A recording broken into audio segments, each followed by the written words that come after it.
अस्सलाम वालेकुम स्टूडेंट। आज हम सी एस 501 का असाइनमेंट नंबर 2 का सलूशन लेके आपकी खिदमत में हाजिर है। आइए हम इसके सवाल को रीड करते हैं। तो जी स्टूडेंट, सवाल हमसे किया गया, consider the below given table which contains assembly instructions belonging to different processor. Encode each instruction into its equivalent hexadecimal code. नीचे दिए गई हमें असेंबली इंस्ट्रक्शंस को इस तरह के लोड R3 R1 प्लस 25, ये फैल्कन एक प्रोसेसर है उसमें लिखी गई है। इसी तरह ये एंगल के अंदर लिखी, ईगल के अंदर लिखी गई, फिर फैल्कन ई, फिर फैल्कन ए। इन तमाम इंस्ट्रक्शंस को हमने हासिल करना है और उनके बाद इन इंस्ट्रक्शंस के कोड फाइंड आउट करने हैं। जब हम इसके कोड फाइंड आउट कर लेंगे तो हम फिर इनको बाइनरी में कन्वर्ट करेंगे और बाइनरी में कन्वर्ट करने के बाद हम इनको दोबारा हेक्साडेसिमल में ले आएंगे, जो कि हमारी रिक्वायरमेंट है। आइए स्टूडेंट, इनको परफॉर्म करके देखते हैं। अच्छा जी, हमने कोड को पेस्ट कर दिया। उसके बाद हम देखते हैं कि इसका डेसिमल क्या बनता है। लोड का जो डेसिमल है वो 29 है। ये हमें बुक में दिया गया है और आपको ये मिल सकता है आसानी से पेज नंबर 88 के ऊपर। इस तरह से R3 का डेसिमल क्या है। R3 का जो डेसिमल है वो 3 है और ये भी हमें आसानी से मिल सकता है अपनी बुक के ऊपर। ठीक हो गया। इसी तरह R1 का जो डेसिमल है वो 1 है और कांस्टेंट जो यहाँ पे है जो जमा हो रहा था वो है हमारे पास 25। हमने क्या किया, डेसिमल सारे अलग अलग कर लिए। अब हमने इनका क्या निकालना है, बाइनरी।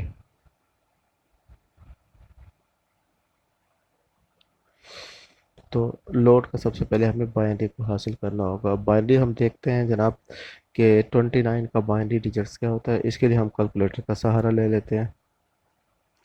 चलें जी, चेक करते हैं 29 का बाइनरी क्या बनता है। 29 का बाइनरी हमें इसने ये दे दिया है।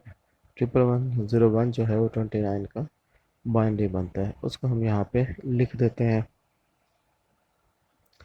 आइए अब हम 3 का बाइनरी चेक करते हैं। 3 का बाइनरी 3 लिया है। 3 का जो बाइनरी डिजिट है वो 001 बनता है। हम इसको 001 लिख देते हैं। 0011 बनेगा।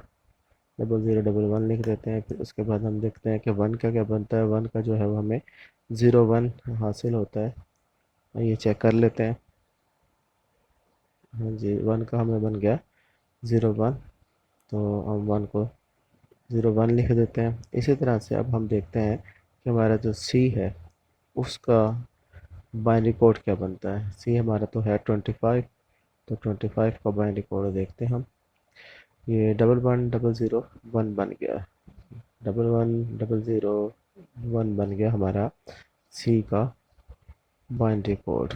अब हम इनको तरतीब देते हैं 4 के पेयर्स के साथ। जी स्टूडेंट, ये हमारा क्या हुआ, पहली जो इंस्ट्रक्शन थी, कोड था, उसका डेसिमल से बाइनरी हमने हासिल कर लिया। अब हमारे लिए आसान है कि हम आसानी से इसका हेक्साडेसिमल मालूम कर लें। तो हेक्साडेसिमल मालूम करने के लिए फिर वही कैलकुलेटर का सहारा लेते हैं और इसको कन्वर्ट करते हैं बाइनरी से हेक्साडेसिमल्स के अंदर।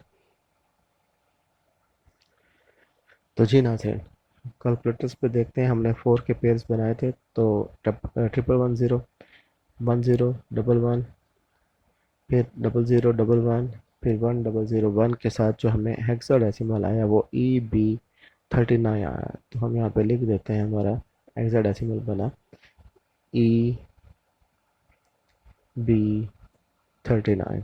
तो हमारे ये पहली स्टेटमेंट का हेक्साडेसिमल हमने हासिल कर लिया है। आइए हम अपनी दूसरी स्टेटमेंट को हल करने की कोशिश करते हैं। दूसरे क्वेश्चन में हमसे पूछा गया है जी, BRP R2 में उसको स्टोर करवाना है और वैल्यू जो है 172 है। R2 हमारा रजिस्टर हो गया, BRP हमारी कमांड हो गई और 172 जो है वो हमारा कांस्टेंट हो गया।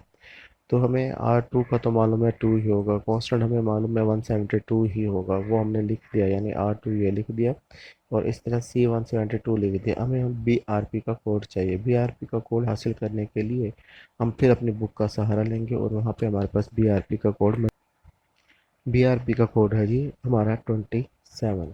अब हम क्या क्या करना है, उसी तरह से बाइनरी फाइंड आउट कर लेना है और फिर हम उन बाइनरीज को कन्वर्ट करेंगे अपने हेक्साडेसिमल्स के अंदर। तो जी स्टूडेंट, हमने इनका बाइनरी फाइंड आउट कर लिया है। 1101 10 10 11 0 इसका बाइनरी कोड है किसका, 27R2C172 का। अब हमने इसका हेक्साडेसिमल्स को निकालना है और हेक्साडेसिमल्स के लिए हम फिर वही कैलकुलेटर का सहारा लेंगे।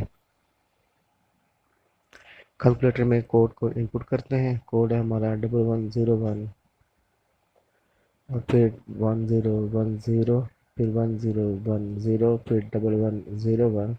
ये 4 के पेयर हमें हासिल हो गए और उसका हेक्साडेसिमल हमें होता है DAAC। तो यहाँ पर लिख देते हैं हमारा हेक्साडेसिमल है DAA और C। इस तरह से हमारी जो सेकंड इंस्ट्रक्शन थी वो भी कंप्लीट होती है। आइए हम अपनी थर्ड इंस्ट्रक्शंस की तरफ चलते हैं।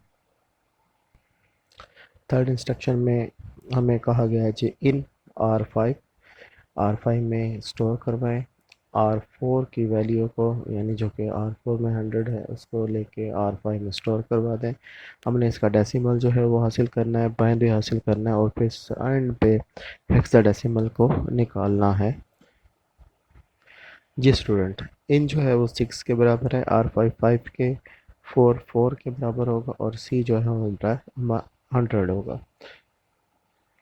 हमारा बाइनरी कोड जो हमने हासिल कर लिया, लेकिन अगर आप यहाँ पे गौर करें तो ये हमारा 5 बिट्स का बन रहा था, क्योंकि एक ये बनता है 6 का, ये बन रहा है 5 का, ये बन रहा है 4 का और ये बन रहा था हमारा 100 का।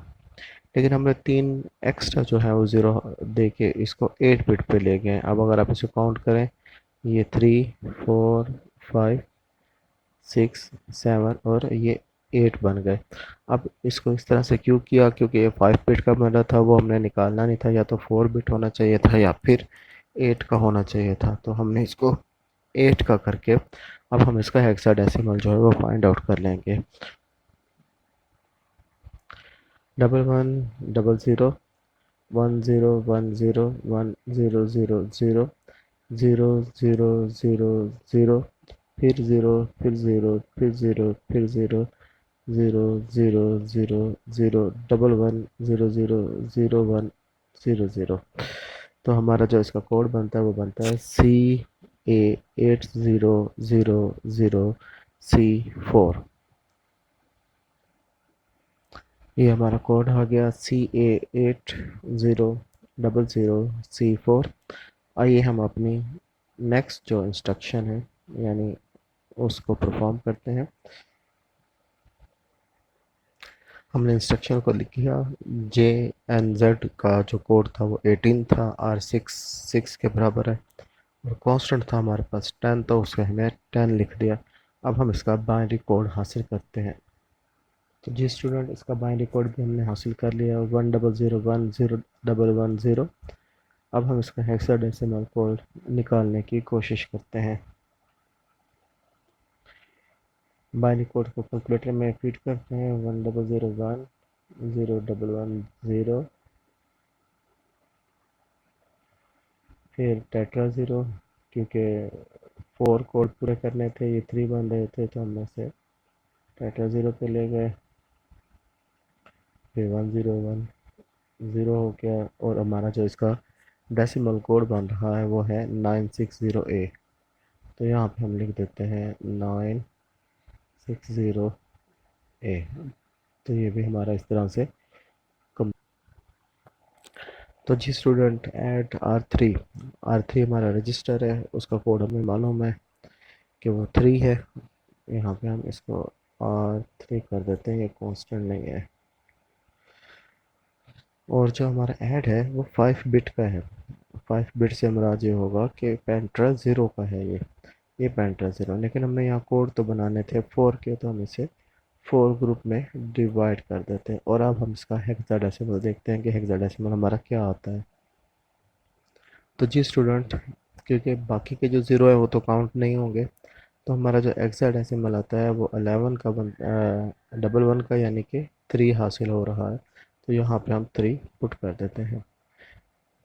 मैं उम्मीद करता हूँ कि आज की हमारी ये असाइनमेंट का सलूशन आपको पसंद आएगा।